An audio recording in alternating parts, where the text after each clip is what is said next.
la 10, Robert Bastard. Oui, alors la 10, il s'agit d'une convention pour autoriser l'ONF, l'Office national des forêts, à intervenir en forêt communale dans le cadre de la réhabilitation du parc Victor Mélan, dont vous avez tous eu connaissance du projet que nous avons demandé à l'ONF d'établir. Ce projet a été validé par la commission départementale de la nature, des sites et des paysages, ainsi que par le ministère de l'Environnement. Il comprend différents types d'opérations. Et donc, on va commencer ces premières opérations grâce à la société Nestlé pour sa marque Guigoz, qui mène depuis plusieurs années l'opération Un bébé pour un arbre, et à ce titre soutient notre opération. Donc, il faut, par cette convention, donner à l'ONF l'autorisation d'intervenir et de faire ce qui est prévu dans le cadre du projet.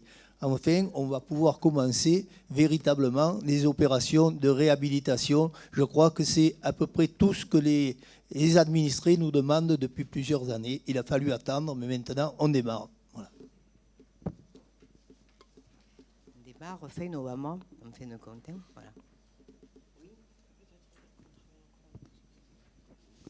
Voilà. Monsieur Bastard, effectivement, vous avez entièrement raison. Ça fait des années... Enfin, ça fait que 2 ans, mais ça paraît quand même, ça fait des mois que les Pénois nous demandent effectivement qu'on apporte une attention particulière sur toutes les zones qui ont malheureusement été ravagées par l'incendie de 2016.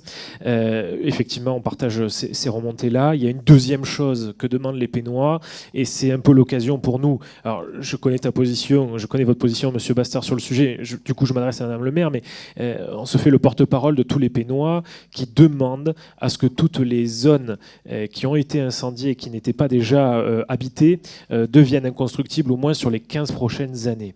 On sait qu'il y a des projets en cours sur des zones qui ont été ravagées par l'incendie de 2016. C'est une demande, au-delà de ce que disait M. Bastard, de la part de la population, et ça me permet de pouvoir enchaîner sur le sujet du chemin de Marthe, puisque lors d'un précédent conseil, vous nous avez renvoyé à la sortie du PPRIF, le plan de prévention des risques et des incendies de forêt, qui est donc sorti au mois d'août, et qui vous préconise très fortement de faire l'aire de retournement sur le chemin Est, donc le chemin demandé par les habitants.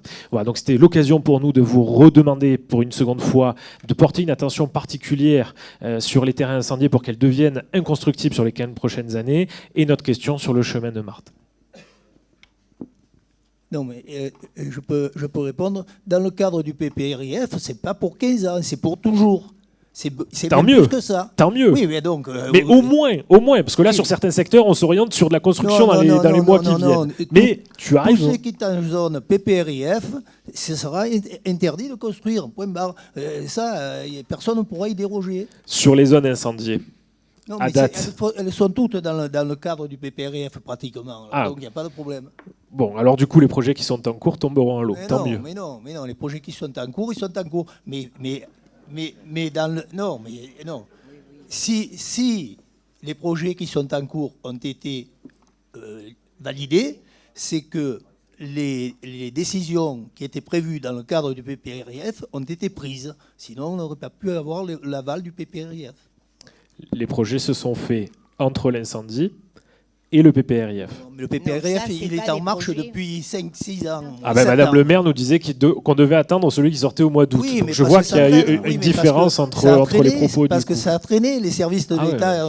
C'est très peu clair. C'est très simple. Les Pénois demandent quelque chose de très simple. Les zones qui ont été incendiées, qu'il n'y ait pas de projet immobilier, c'est tout.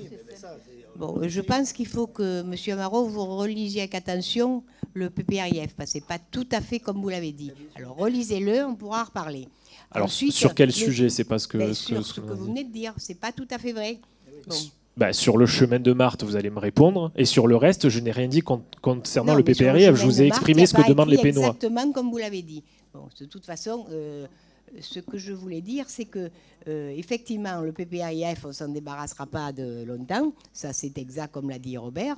Par contre, des projets en cours qui pourraient être remis en cause par le PPRIF, ça veut dire qu'ils ne sont pas aboutis. Donc ça, on va voir secteur par secteur. Et de toute façon, il y a effectivement un certain nombre de cas qui donnent à réfléchir. Et on va réfléchir avec la population concernée, puisque chaque fois, c'est quand même une partie sous-ensemble restreint, oui, par rapport à la population de la ville.